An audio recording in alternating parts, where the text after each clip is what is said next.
Somewhere in the cotton fields of rural Alabama, a man walked among his enemies wearing their white robes. For 18 months he attended their midnight gatherings, spoke their hateful words, and learned their darkest secrets. His hands had shaken the very hands that murdered his father. The Klansmen called him Brother. They never suspected that the quiet, light-skinned man beneath the hood was born into slavery on the same plantation they now terrorized. His name was recorded in only 3 places: a slave registry from 1852, a land deed from 1883, and a coroner's report from 1885 that authorities sealed for 47 years. What happened in Lowndes County between August 1884 and March 1885 was never officially investigated. Though 7 prominent white men died under circumstances the local newspaper described only as unfortunate accidents of unusual similarity. Before we continue with the story of how one man turned the Klan's own hatred against itself, I need you to do something for me. If you're listening to this from the American South, or if your family has roots in these dark chapters of our history, leave a comment telling me what state you're from.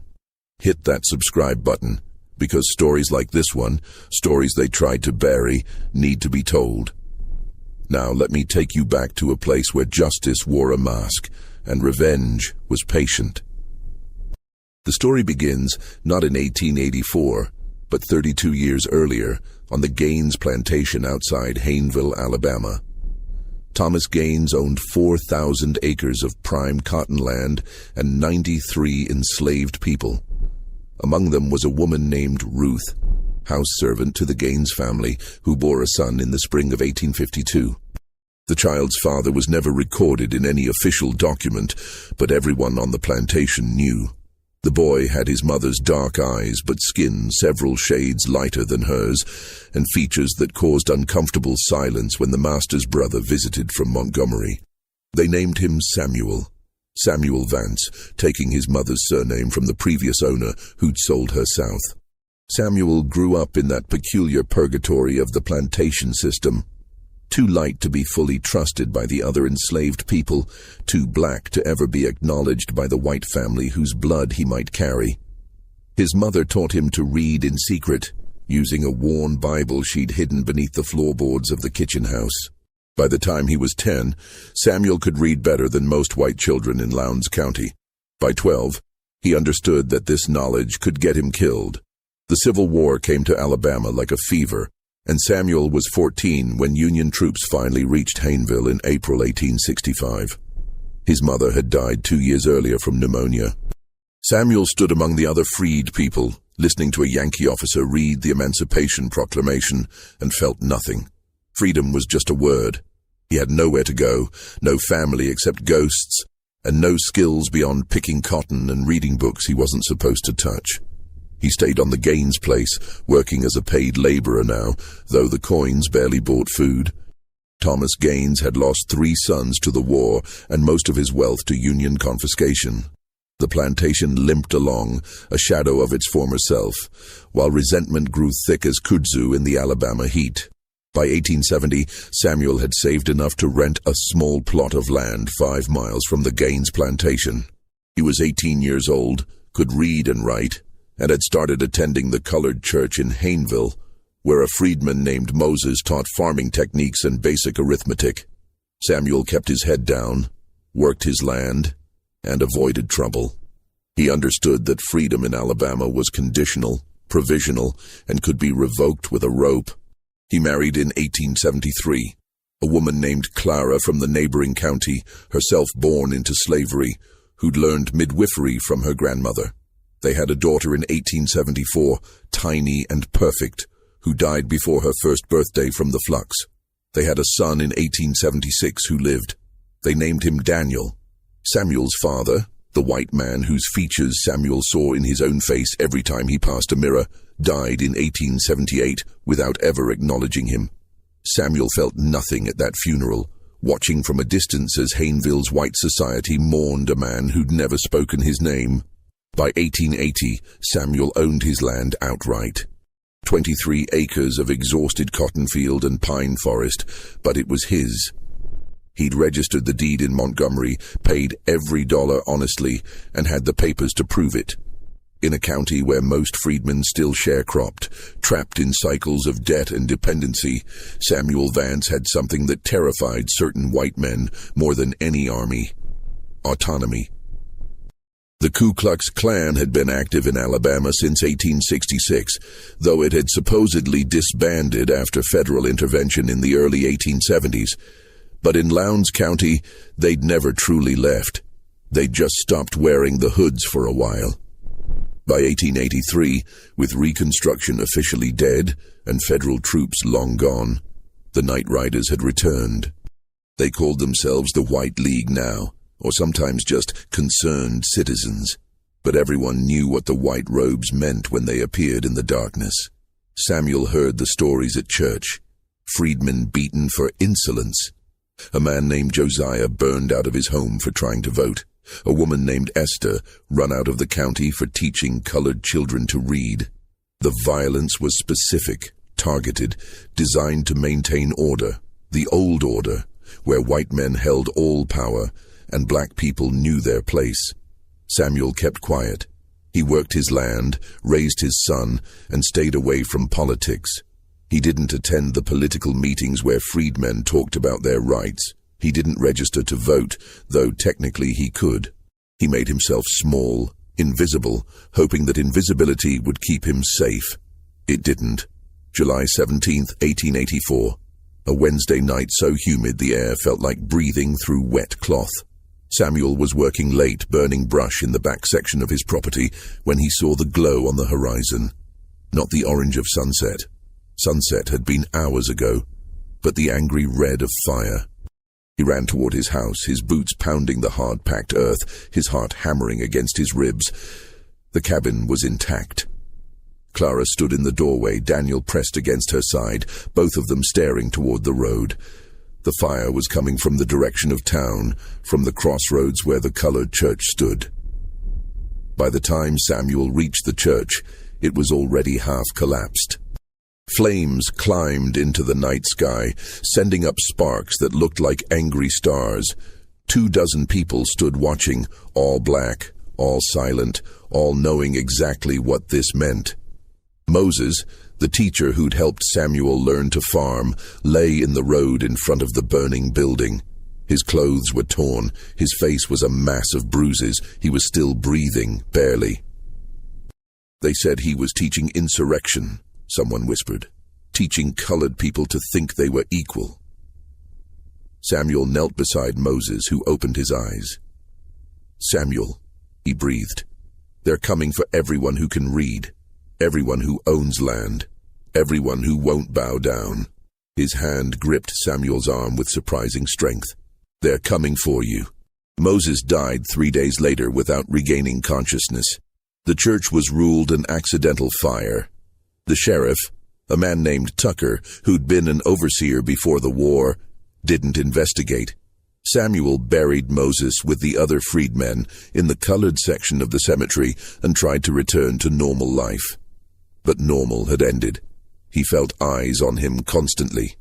White men he'd known for years stopped speaking to him.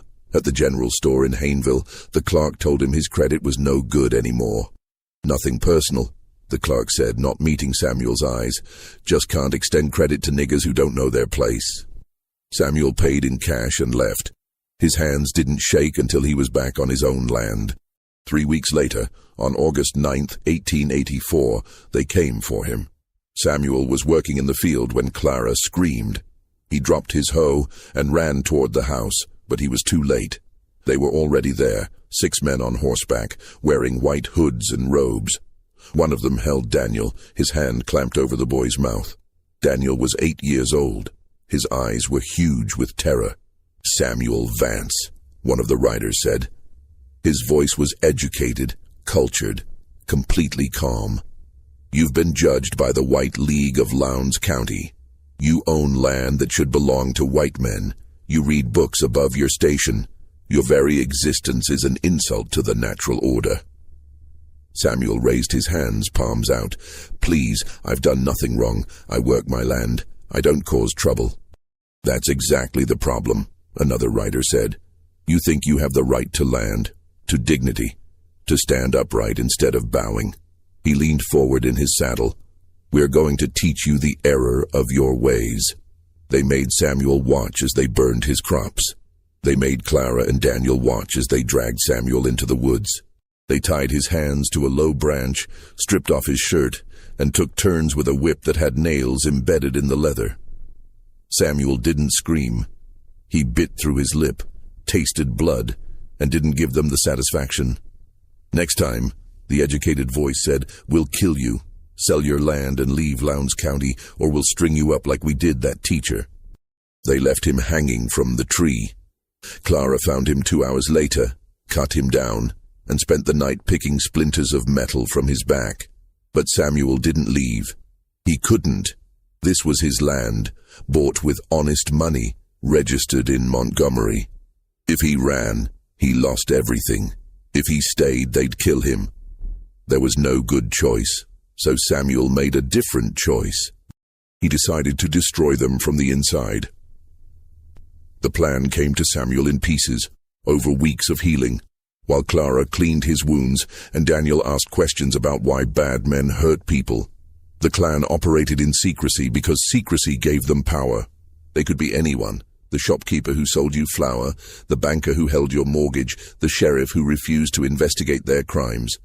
They hid behind hoods, behind darkness, behind the protection of white solidarity. But Samuel had an advantage none of them suspected. He could pass. Not completely, not in daylight, not under scrutiny. But his light skin, his educated speech, his ability to read and write, these things set him apart.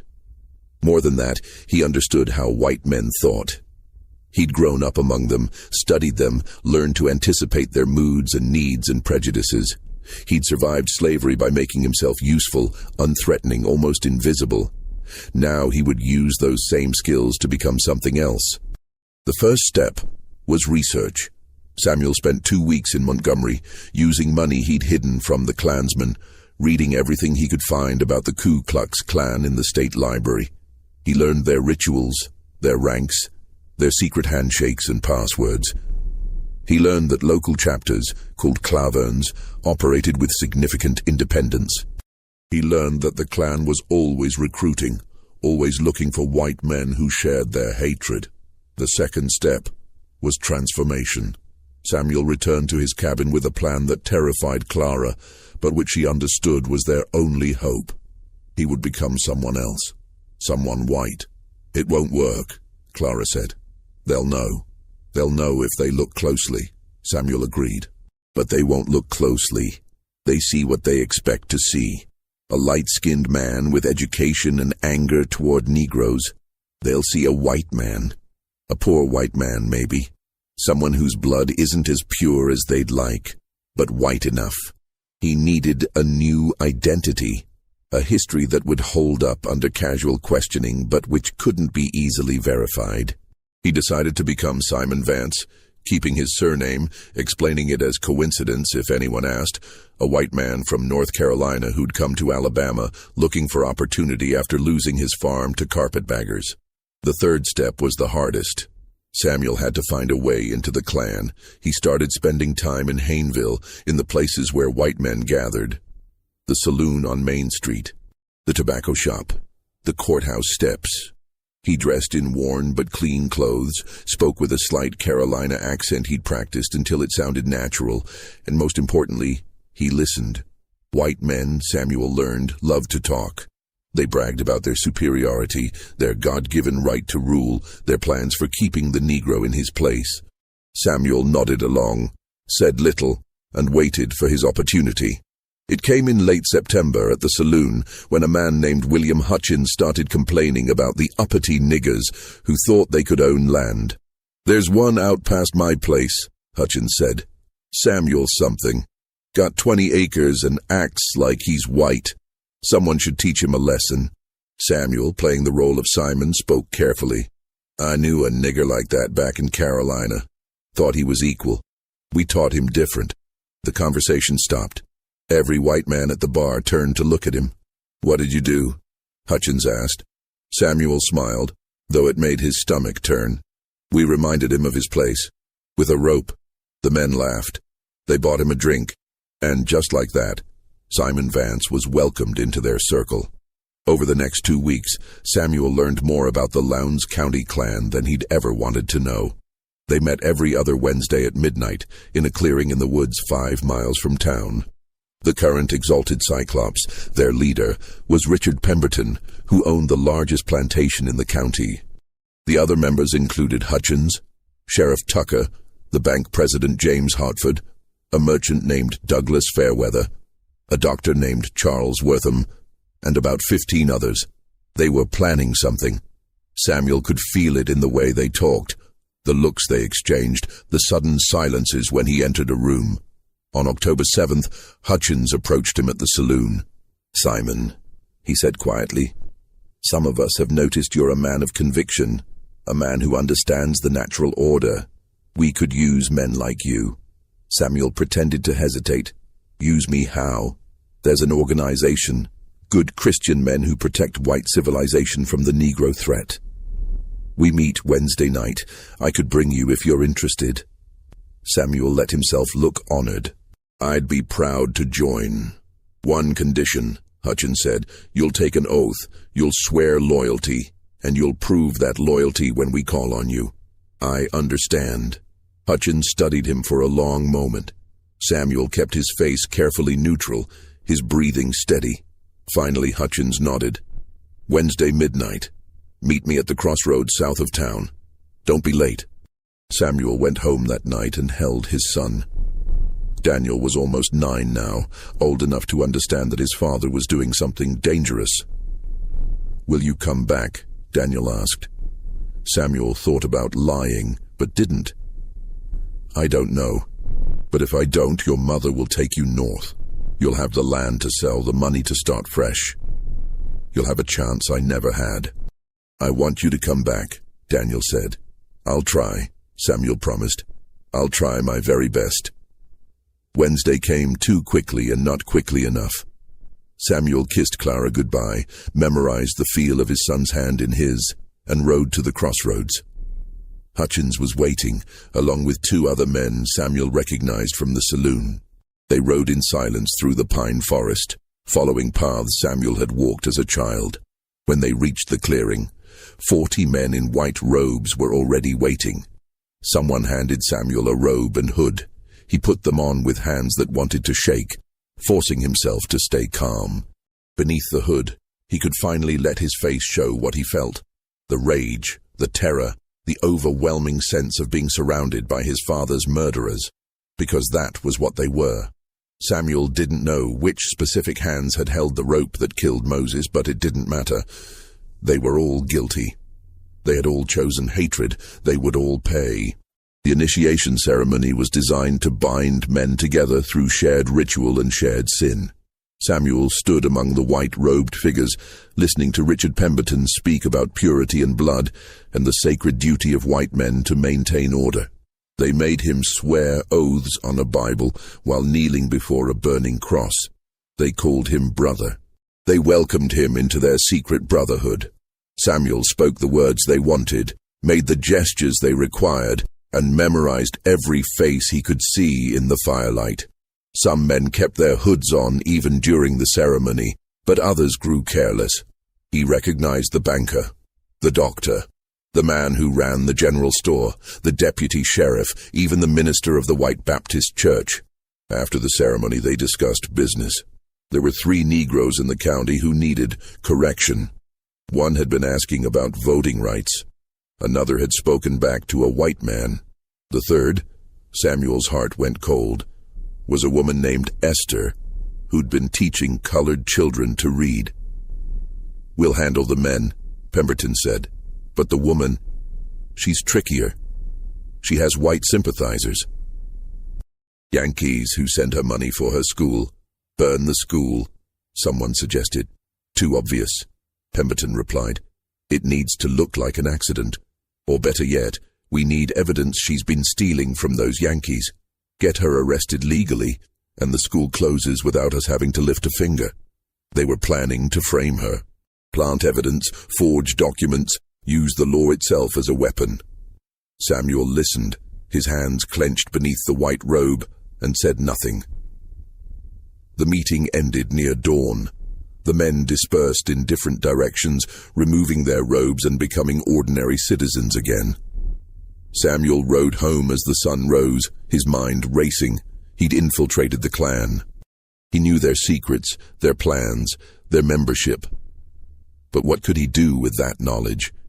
He was one man, black in a country that had made it clear black lives didn't matter, and he'd just sworn oaths to the very organization that wanted him dead. Clara was waiting when he arrived home. She took one look at his face and knew. "You did it," she whispered. "I did it." Samuel dismounted slowly, every muscle aching with tension. Now I need to figure out how to destroy them without destroying myself. The solution came to him 3 days later, while he was working in his field and thinking about the teacher Esther. The Klan's power came from secrecy and impunity. They could do whatever they wanted because no one could prove they'd done it, and even if someone could, the law wouldn't care. But what if the Klan members turned on each other? What if Samuel could make them suspect one another, destroy their trust from within, turn their paranoia, the same paranoia that made them hate black people, against themselves? It would require patience. It would require careful planning. Most importantly, it would require that Samuel become someone even more dangerous than Simon Vance, the North Carolina racist. He would become their confidant, their friend, their trusted brother in hatred, and then he would tear them apart. The first step was to establish himself as loyal. At the next meeting, in late October, Samuel volunteered for a mission. 3 Klansmen were supposed to ride out to intimidate the Negro who'd asked about voting. Samuel said he wanted to prove himself. Pemberton looked at him thoughtfully. "You understand what we do?" "I understand justice," Samuel said carefully. "White justice." They let him come. Samuel rode with Hutchins and 2 others to a small farm where a man named Abraham lived with his wife and 3 children.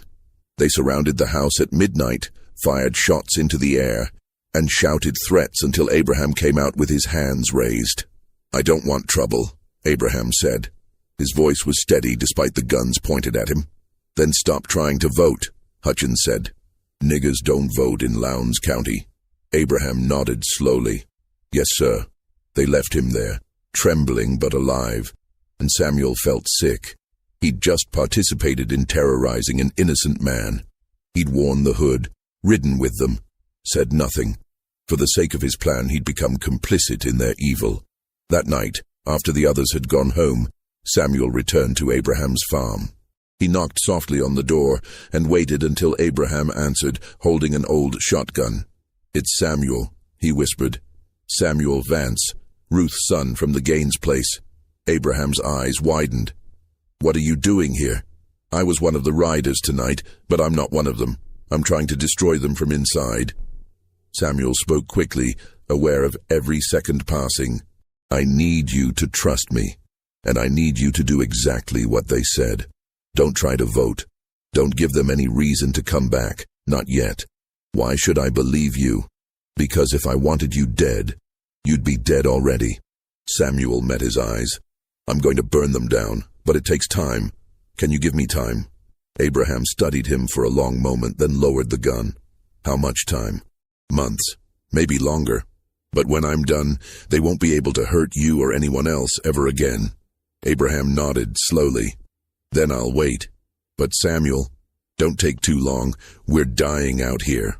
Samuel went to 3 more Klan meetings before he made his first move. He learned their patterns, their personalities, their conflicts.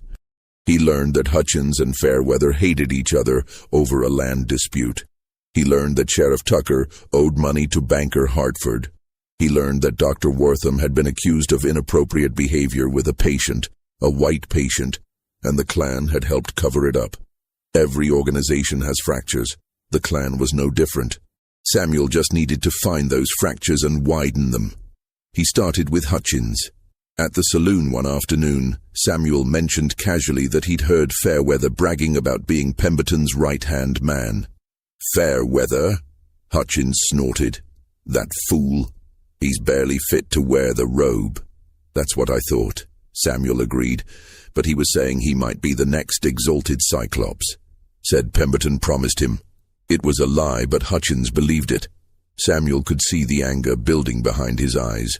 The next Klan meeting was tense, with Hutchins openly challenging Fairweather's suggestions and Pemberton snapping at both of them to maintain order. Samuel planted similar seeds with others. He told the deputy that Sheriff Tucker was planning to expose certain members to federal authorities. He told Hartford that Wortham had been spreading rumors about the bank's solvency. Each lie was small, plausible, designed to create doubt and suspicion. By December, the Klan meetings had become uncomfortable. Men who'd been brothers in bigotry now eyed each other warily. Arguments broke out. Trust eroded. But it wasn't enough. They were suspicious, but they weren't turning on each other. Not yet. Samuel needed something bigger. He needed proof of betrayal, and he needed someone to take the fall. Just when Samuel thought his patience would never be rewarded, the Klan handed him the perfect opportunity. In early January 1885, Pemberton announced that someone had been stealing from the Clavins' treasury. Small amounts at first, then larger sums. Nearly $200 had gone missing over the past 3 months. "There's a thief among us," Pemberton said, his voice cold with fury. "A brother who's violated his sacred oath." The men shifted uneasily beneath their hoods. Everyone suspected everyone else. The paranoia Samuel had been carefully cultivating suddenly had a focus. Pemberton appointed Sheriff Tucker to investigate. It was, Samuel realized immediately, the perfect opportunity. Tucker was competent but lazy, the kind of man who'd accept the most obvious answer rather than dig deeper. All Samuel needed to do was point Tucker in the right direction. He chose Douglas Fairweather as his target. Fairweather was wealthy enough that stealing seemed unlikely, which would make the evidence more shocking. He was also arrogant, which meant he'd likely handled the Clavins' money at some point and left traces. Samuel broke into Fairweather's store one night in mid-January, using skills he'd learned as a child, when sneaking into the plantation house to steal food. He found Fairweather's personal ledger and, using careful forgery techniques, created entries showing money moving from the Clavin treasury to Fairweather's personal accounts. He made the forgeries obvious enough to be discovered, but subtle enough to seem like Fairweather had tried to hide them. Then he planted a bag containing $50 in Confederate currency, worthless now, but the right denomination to match the Clavins' missing funds, in Fairweather's storage room. Finally, he mentioned to Tucker casually that he'd seen Fairweather counting a large amount of money at the last meeting. "Seemed odd," Samuel said. "We'd just collected dues, but Fairweather was counting way more than his share." Tucker's eyes narrowed. "You sure about that?" "I know what I saw." Tucker investigated. He found the ledger. He found the money. He confronted Fairweather at the next Klan meeting with 40 men watching. Fairweather denied everything. "This is ridiculous. I've never stolen anything in my life." "The evidence says different," Tucker said. "Then someone planted it." Fairweather looked around wildly. "Someone's trying to frame me." But that only made him look more guilty. The more he protested, the more the other men pulled away. Pemberton's face was stone. "You violated your oath," Pemberton said quietly. "You've betrayed your brothers. The punishment for theft is expulsion and—" He didn't finish, but everyone understood. They took Fairweather into the woods.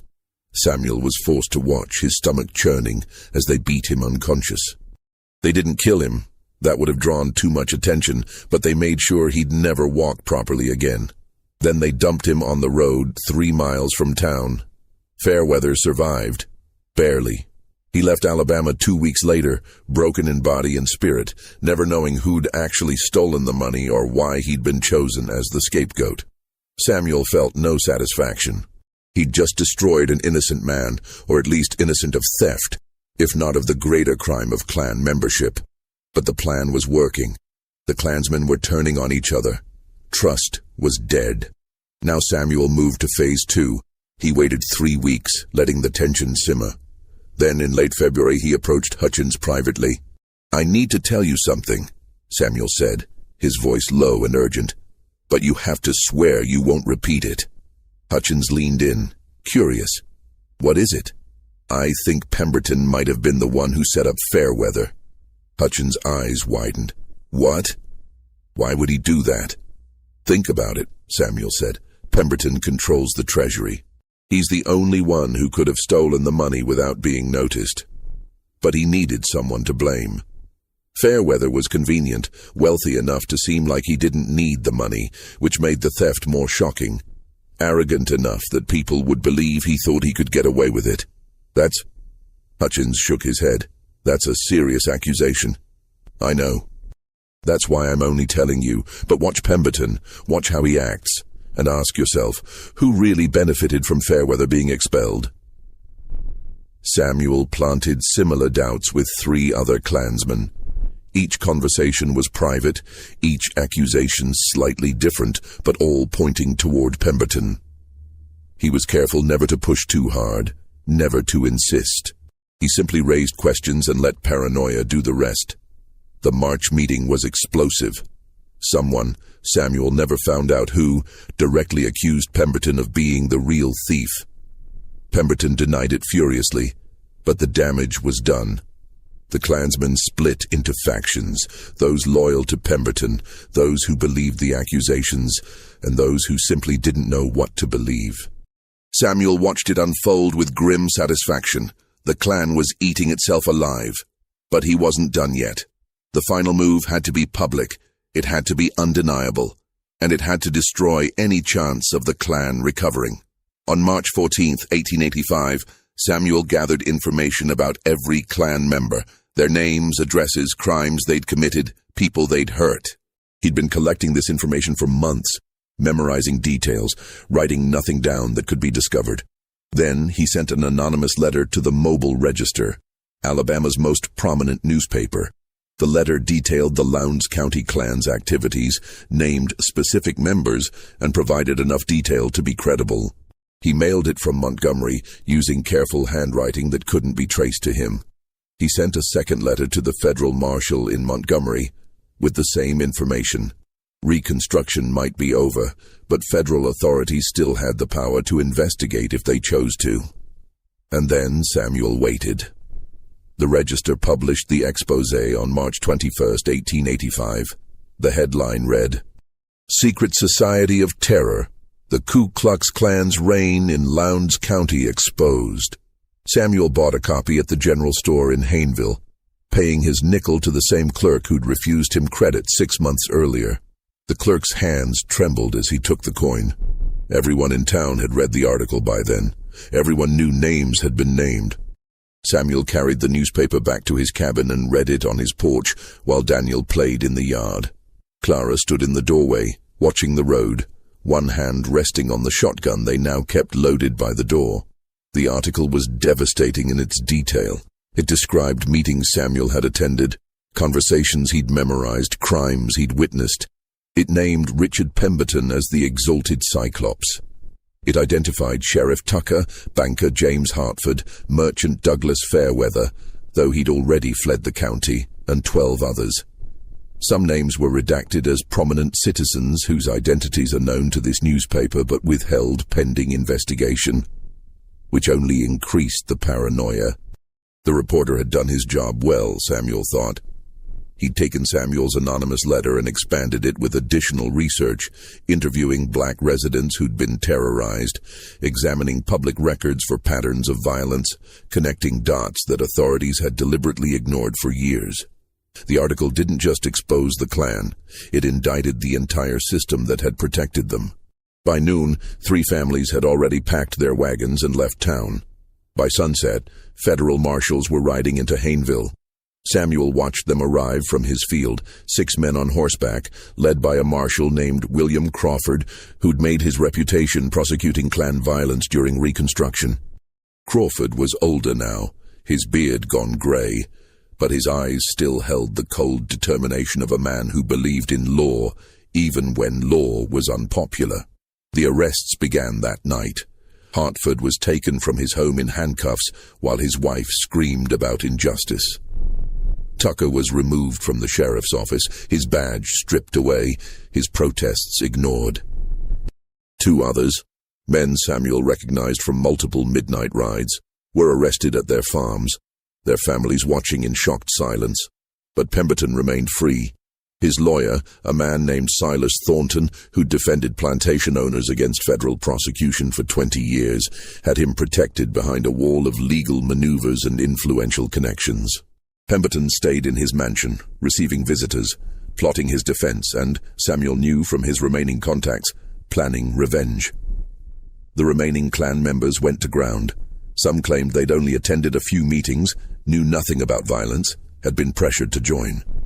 Others insisted the whole thing was a northern conspiracy, carpetbagger lies designed to humiliate the South. A few, sensing which way the wind was blowing, quietly provided information to the marshals in exchange for immunity. The black community of Lowndes County watched all of this with cautious hope mixed with deep skepticism. They'd seen promises before. They'd seen arrests before. They knew how these things usually ended, with white men walking free and black people paying the price for daring to seek justice. Samuel shared their skepticism. He knew the arrests were just the beginning.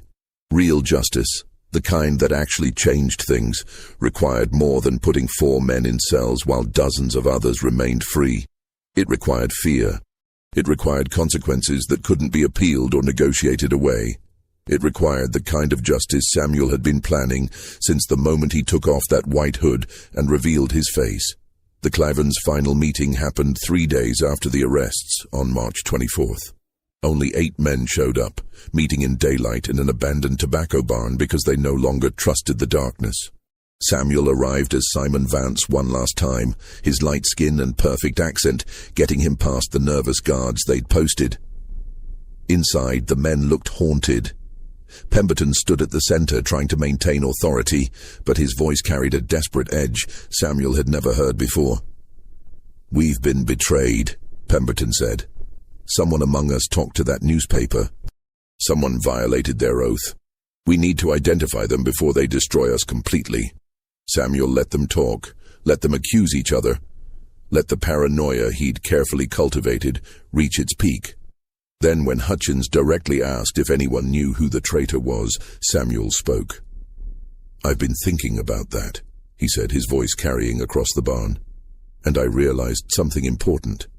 Whoever wrote that letter knew details only a member would know. Specific dates, specific conversations, the exact number of men at certain meetings." The men shifted uncomfortably, each one remembering moments that had been described in the newspaper with uncomfortable accuracy. "But here's what I can't figure out," Samuel continued, walking slowly toward the center of the barn. "Why would a real member betray us? What would they gain? Unless—" He paused, letting the silence stretch. "Unless they were never really one of us to begin with." Pemberton's eyes narrowed. "What are you suggesting, Vance?" Samuel reached up and removed his hat. Then, slowly, he unbuttoned his collar, revealing the scars on his neck, the marks where a whip had cut into his skin 6 months earlier, marks that had healed but would never fully disappear. "I'm suggesting," he said quietly, "that you're all fools." The comprehension came slowly, spreading through the barn like spilled oil. Hutchins stepped back, his hand moving toward his gun. 2 others did the same, but Samuel was faster. The pistol appeared in his hand as if conjured, already cocked, already aimed at Pemberton's chest. "My name," Samuel said, his voice steady despite the racing of his heart, "is Samuel Vance. My mother was Ruth, enslaved on the Gaines plantation.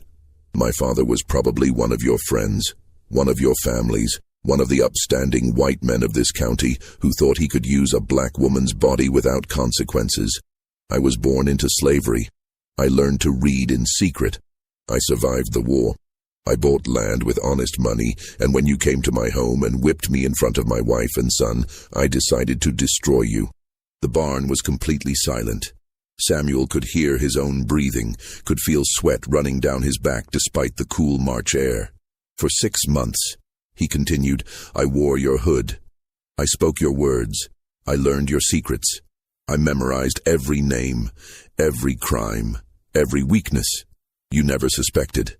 You saw what you wanted to see, a white man who hated niggers, and you never looked closer. You never asked where I came from. You never questioned my story. Your own racism made you blind. Pemberton's face had gone pale. You're lying. You can't be what? Black?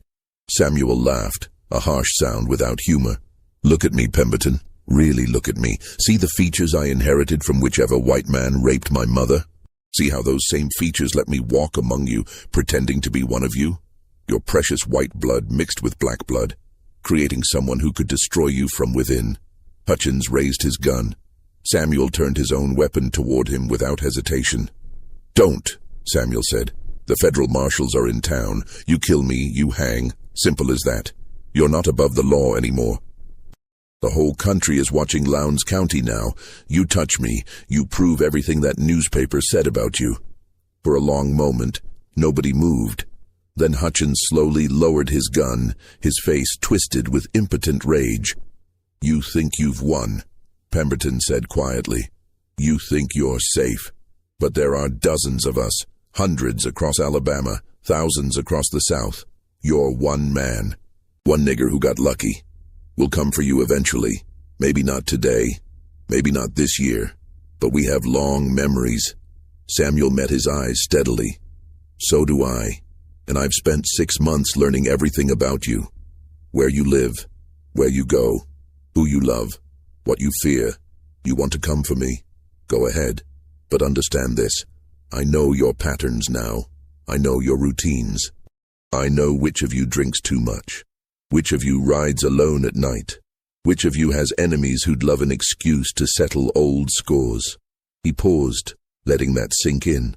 You taught me that power is everything, that mercy is weakness, that the strong survive by destroying the weak. I was an excellent student, better than you ever expected. Samuel backed toward the door, his gun still trained on the group. The Clavern is finished. The law is watching you now. Your neighbors know what you are. Your own families are ashamed of you. You have nothing left except your hatred, and hatred won't protect you from what's coming. He reached the door, stepped through it, and walked away from the barn.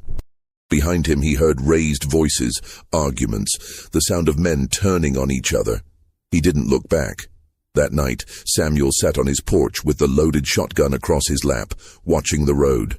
Clara brought him coffee at midnight, her hand resting briefly on his shoulder. It's done, he said. No, she replied, it's just beginning. She was right. The exposure had destroyed the Clavern as an organization, but individual Klansmen remained dangerous. They had weapons, anger, and nothing left to lose. Samuel knew they'd come for him eventually. The only question was when and how many would die in the process. The first attempt came 3 days later. Samuel was working in his field when he saw dust rising from the road, 3 riders approaching fast. He recognized Hutchins in the lead, flanked by 2 men whose names he'd learned during his time in the Klan. They weren't wearing hoods now. They didn't need to. This was personal. Samuel had prepared for this moment. He'd spent the last 3 days setting traps around his property, studying approaches, planning escape routes. When the riders turned onto his land, Samuel was already moving, already executing the plan he'd rehearsed a dozen times. He fired 1 shot from the tree line, deliberately missing just to get their attention. The riders scattered, taking cover, shouting to each other. Samuel used their confusion to circle around, getting between them and their horses. The horses, spooked by gunfire and by the firecrackers Samuel had rigged to explode under their hooves, bolted.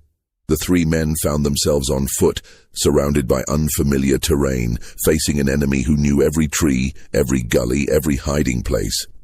Samuel didn't try to kill them. Not here. Not like this. Instead, he herded them like cattle, firing shots that came close but never quite hit, driving them deeper into the pine forest, farther from help. He kept them moving until sunset, until they were exhausted and disoriented and terrified. Then, as darkness fell, he disappeared, simply vanished into the forest, leaving them to find their way back to town on foot, humiliated and defeated. They reached Hayneville near dawn, their clothes torn, their pride shattered. They told everyone who'd listened that Samuel Vance had tried to murder them.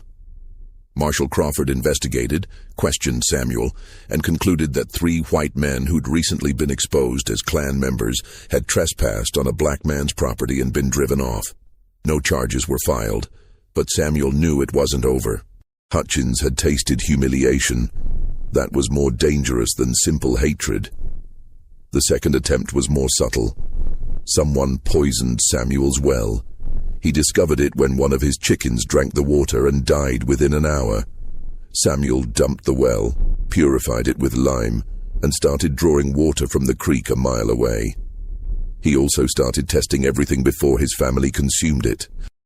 The third attempt came in the form of a fire. Someone tried to burn his barn while he slept, but Samuel had been sleeping in the barn for 2 weeks, expecting exactly this, and he caught the arsonist in the act. The man, one of the Klansmen from the final meeting, ran when Samuel confronted him. Samuel didn't pursue. He just made sure the fire was out, then went to Marshal Crawford with the evidence. The arsonist was arrested, questioned, and released the same day. His alibi, provided by 3 other former Klansmen, was ironclad. Samuel learned another lesson about Southern justice. Federal marshals could arrest white men, but local judges would always find ways to let them go. That was when Samuel decided the law wouldn't be enough. He'd given justice a chance. Now it was time for something else. Just when the tension seemed unbearable, when Samuel knew that more attacks were coming, and that eventually one would succeed, an opportunity presented itself in an unexpected form. William Hutchins, the man who'd recruited Samuel into the Klan, the man who'd led the attempted attack on Samuel's property, had a routine. Every Wednesday evening, he rode alone to a farm 3 miles outside Hayneville, visiting a widow named Margaret, whose husband had died in the war. The nature of these visits was an open secret. Hutchins had a wife and 4 children at home, but Margaret was young and lonely and poor enough that she couldn't afford to turn away a man with money. Samuel learned this routine through careful observation. He also learned that the road to Margaret's farm passed through a stretch of dense forest where a man could wait unseen for hours. On Wednesday, April 1st, 1885, Hutchins's horse returned to Hayneville without its rider. A search party found Hutchins's body the next morning, lying at the bottom of a ravine 100 yards from the road. His neck was broken. The conclusion was immediate and obvious. The horse had thrown him, he'd fallen down the ravine, and died instantly. Tragic, but not suspicious.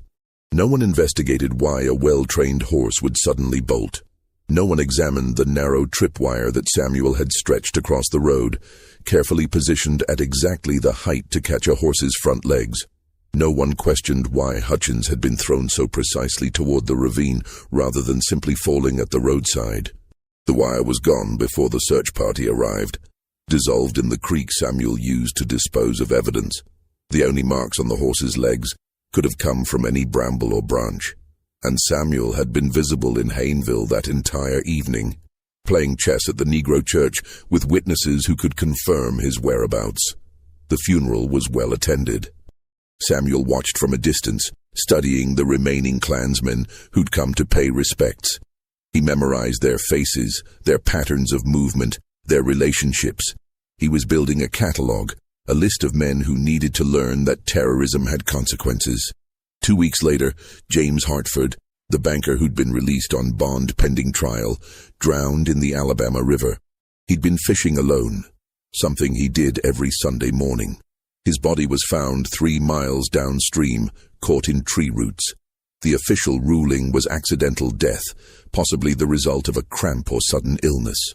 What the officials didn't know was that Samuel had spent a week studying the river, learning its currents, identifying places where a man could be swept away, even in relatively calm water. They didn't know about the particular fishing spot Samuel had recommended to Hartford through a mutual acquaintance, casually mentioned as a place where the catfish were biting. They didn't know that Samuel had loosened the bottom of Hartford's rowboat 2 days before, creating a slow leak that would become critical at exactly the wrong moment. Hartford's boat was found overturned.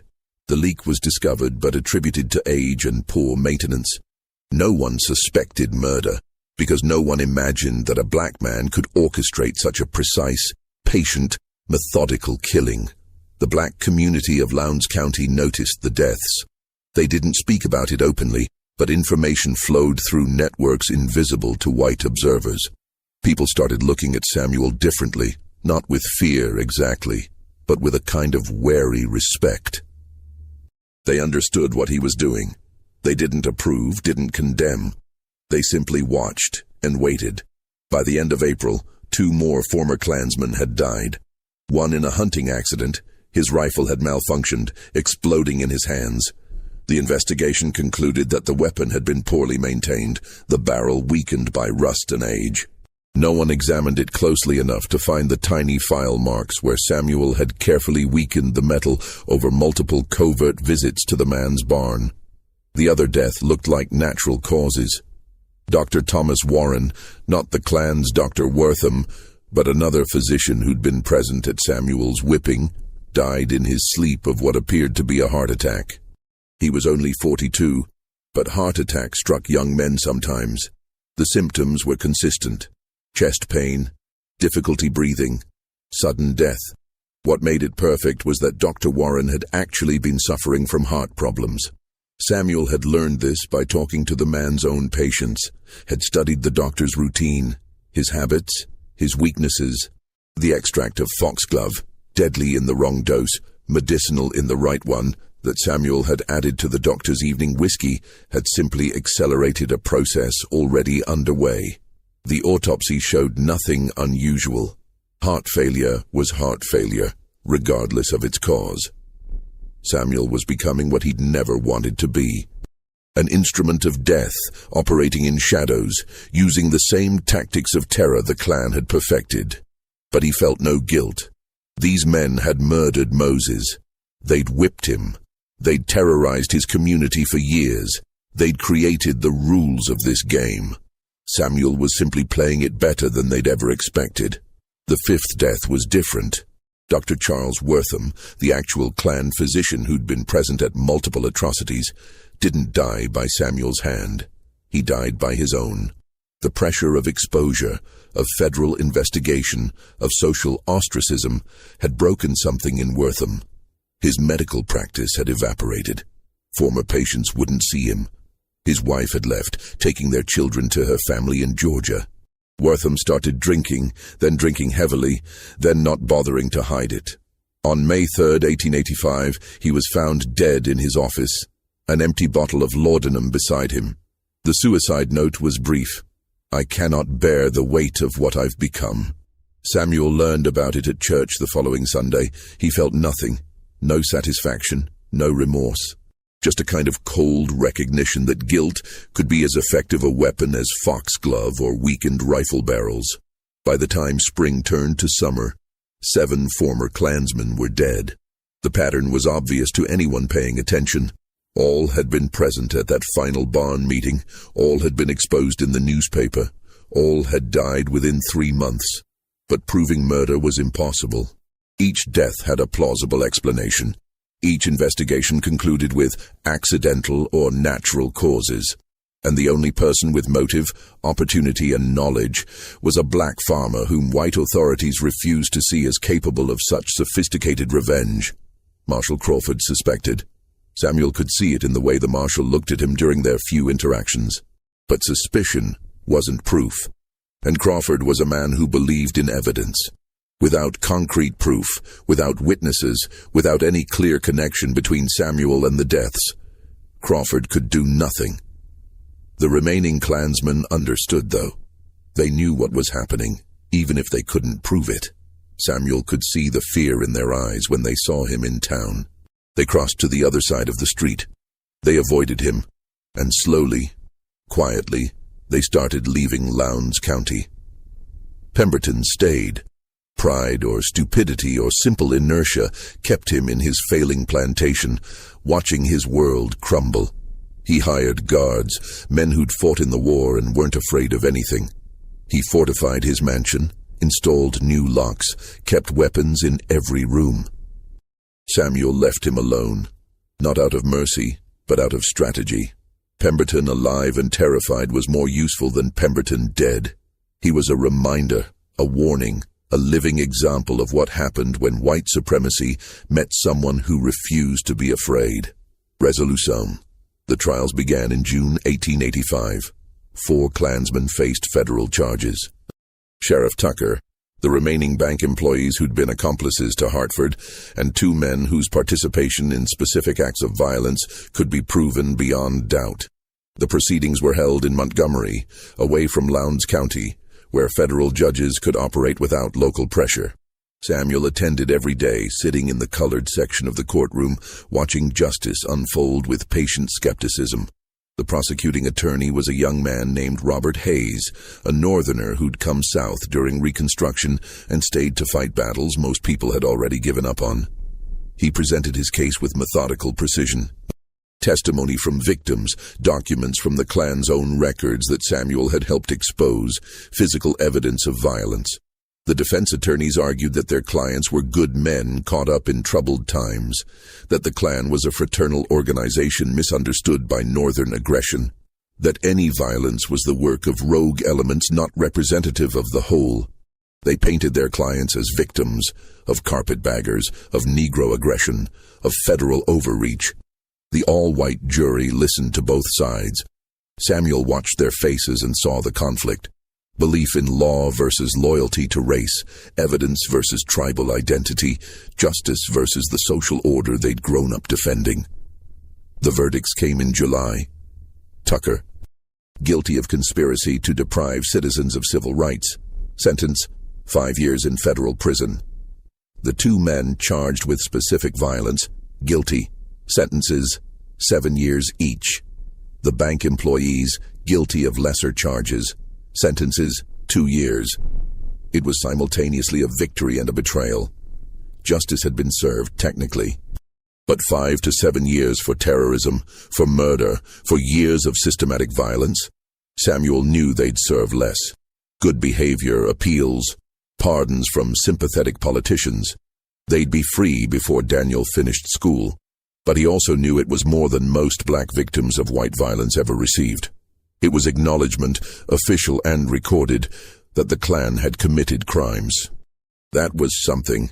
Not enough, never enough, but something. The men were led away in chains. Tucker looked back as he left the courtroom, his eyes finding Samuel's. There was no hatred in that gaze, only a kind of exhausted recognition. He knew who'd destroyed him. He knew he'd earned it. And he knew there was nothing he could do about it. Pemberton never faced trial. His lawyers filed motion after motion, delaying proceedings, questioning evidence, arguing jurisdictional issues. By the time the prosecution was ready to bring charges, key witnesses had died, disappeared, or recanted their testimony. Without concrete evidence linking Pemberton directly to specific crimes, the case fell apart. Pemberton remained in Lowndes County, but his life was effectively over. His plantation continued its decline. His social standing evaporated. His own family began to distance themselves, embarrassed by the association. He became a ghost haunting his own property, a reminder of a power structure that was crumbling. Samuel saw him occasionally in town, always surrounded by his hired guards. They never spoke. They didn't need to. Everything that needed to be said had been said in that tobacco barn. Life slowly returned to something resembling normal, though normal would never be what it had been before. The black community of Lowndes County lived with a new awareness, that resistance was possible, that white terror could be challenged, that sometimes the victims could fight back and win. But they also understood the cost. 7 men were dead, killed in ways that could never be officially acknowledged. Justice had been achieved through methods that mirrored the evil they'd been fighting. Samuel had become a killer, efficient and cold, using the same tactics of terror the Klan had perfected. Clara understood this better than anyone. She'd watched her husband transform from a farmer who just wanted to live in peace into something harder, darker, more dangerous. She'd seen the nightmares that woke him in the middle of the night. She'd heard him whisper names in his sleep, Moses, Hutchins, Hartford, and she'd wondered if the price of their survival had been Samuel's soul. But she never asked. Some questions don't have good answers. Samuel continued farming his 23 acres. He and Clara had 2 more children, daughters born in 1886 and 1888, both healthy, both taught to read from their first years. Daniel grew up strong and smart, inheriting his father's intensity and his mother's wisdom. The land prospered, as much as any land could prosper for a black farmer in Alabama. Always precarious, always one bad harvest, or one vindictive white man away from disaster. The Ku Klux Klan never recovered in Lowndes County. Oh, there were still white supremacists, still violence, still systematic oppression. But the organized terror, the midnight rides, the coordinated campaigns of intimidation, those ended. The exposure had been too complete, the consequences too visible. Other Klavans in other counties continued operating, but in Lowndes County the Klan was finished. Samuel lived quietly for the next 32 years. He never spoke publicly about what he'd done, never confirmed or denied the suspicions that surrounded him. He became known as a successful farmer, a devoted father, a pillar of the colored church. Young people sought his advice.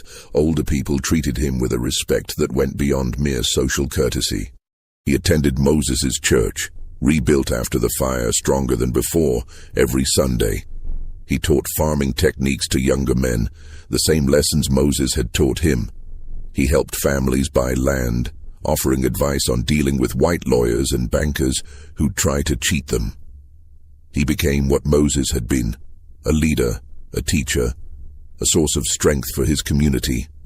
But there was always something behind his eyes, something that made even his friends slightly uneasy.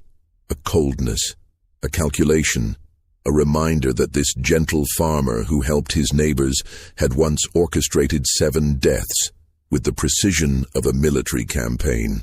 Pemberton died in 1889, not from violence but from the slow degradation of a man who'd lost everything that mattered to him. His plantation was sold for debts, his family scattered. His funeral was poorly attended. Samuel heard about it third hand and felt nothing. The last of the convicted Klansmen left prison in 1892, their sentences reduced for good behavior. Samuel was 40 years old by then, his hair starting to gray, his back occasionally aching from decades of farm work and one particularly brutal whipping.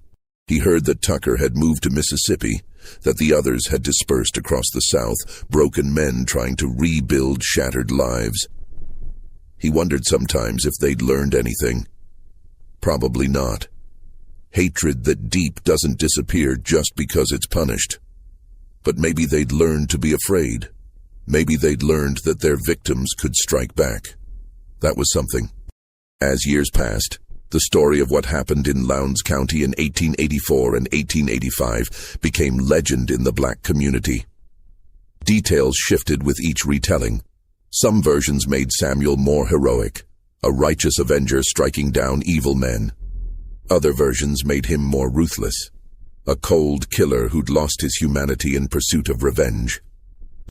The truth, as always, was more complicated than any story could capture. Samuel's children grew up, went north for education, made lives away from Alabama's suffocating oppression. Daniel became a teacher in Atlanta, carrying on Moses's mission in a city where black children could learn without fear of being burned out.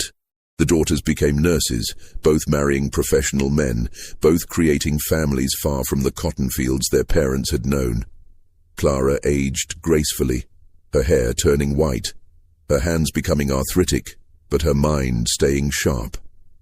She and Samuel grew old together, sitting on their porch in the evenings, watching the sun set over land that was truly theirs. They didn't talk much about those dark months in 1884 and 1885. Some memories didn't need words. Samuel died on a cool morning in November 1917 at age 65, with Clara holding his hand and Daniel reading from the Bible their mother Ruth had once hidden beneath floorboards. His last words were simple. I did what I had to do. The funeral was massive. Black people came from across Alabama and beyond, paying respects to a man who'd stood up when standing up could get you killed. They understood what he'd done, even if they couldn't speak about it openly. They understood the cost and the necessity and the terrible mathematics of survival in a country that wanted them dead. Clara outlived him by 8 years, dying in 1925 at age 73.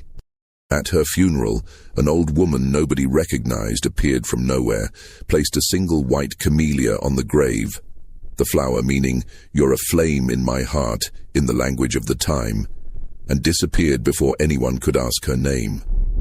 Some said it was one of Samuel's daughters, paying tribute in a way their mother would have understood. Others said it was someone whose life had been saved during those months of secret war, someone who'd lived because Samuel had removed her terrorizers. The truth was never discovered, and maybe that was appropriate. Samuel's story had always been one of shadows and secrets, of things done that could never be openly acknowledged, of justice achieved through methods that polite society couldn't condone.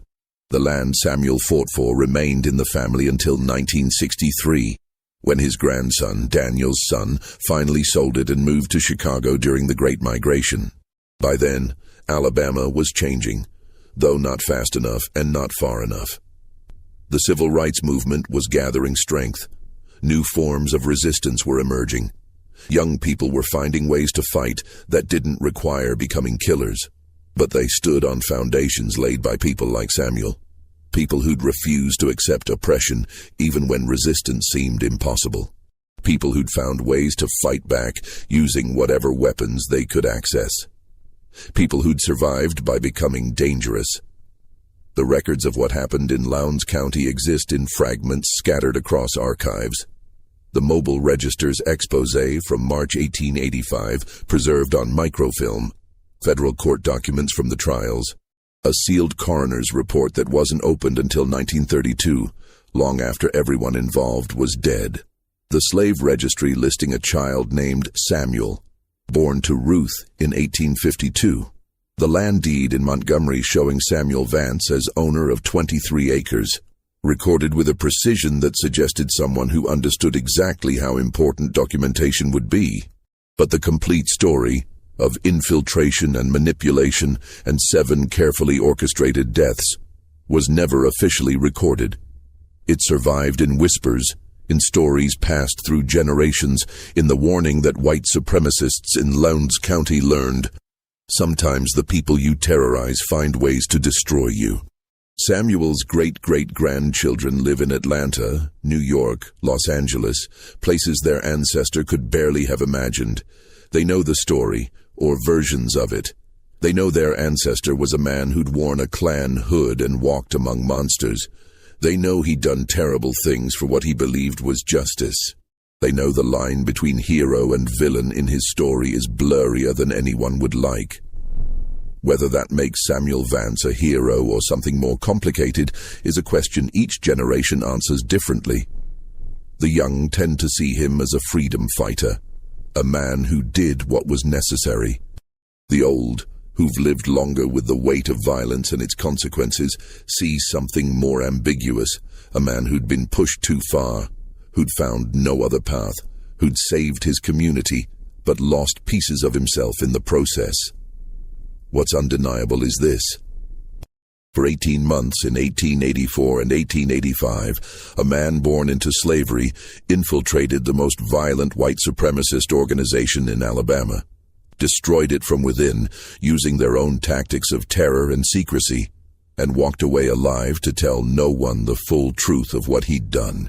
In a time when black lives were legally disposable, when justice was a privilege reserved for white men, when the system was designed to break anyone who resisted, Samuel Vance created his own justice. Imperfect, bloody, morally ambiguous, but undeniably his own. The Ku Klux Klan never recovered in Lowndes County. That simple fact, preserved in historical records, in the absence of organized Klan activity in that county for decades after 1885, stands as Samuel's truest legacy. Not the 7 deaths that were never proven, not the infiltration that was revealed too late to matter, but the simple fact that he'd broken their power in one small corner of Alabama. And sometimes, in the darkest chapters of history, that knowledge, that resistance is possible, that the oppressed can strike back, That terror can be answered with terror is enough. The land Samuel fought for is gone now, developed into suburban housing in the 1970s. The soil that once grew cotton now growing grass in neat squares around ranch houses.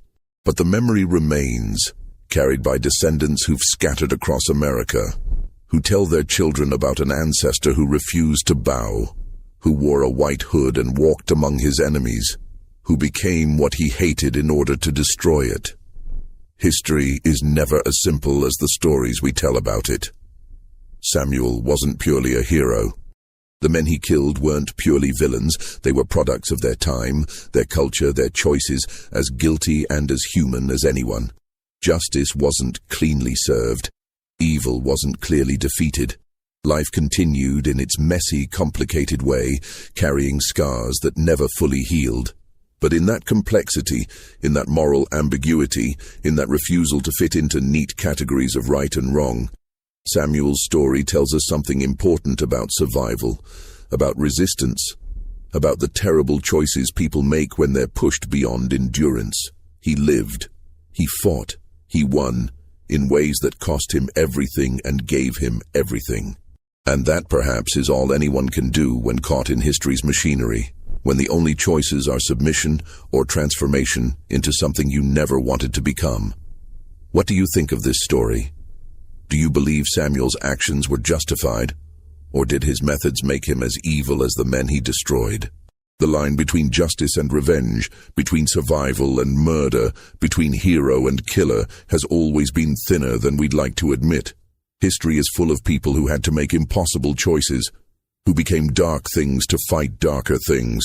Samuel Vance was one of them, a man who infiltrated hell and came back changed forever.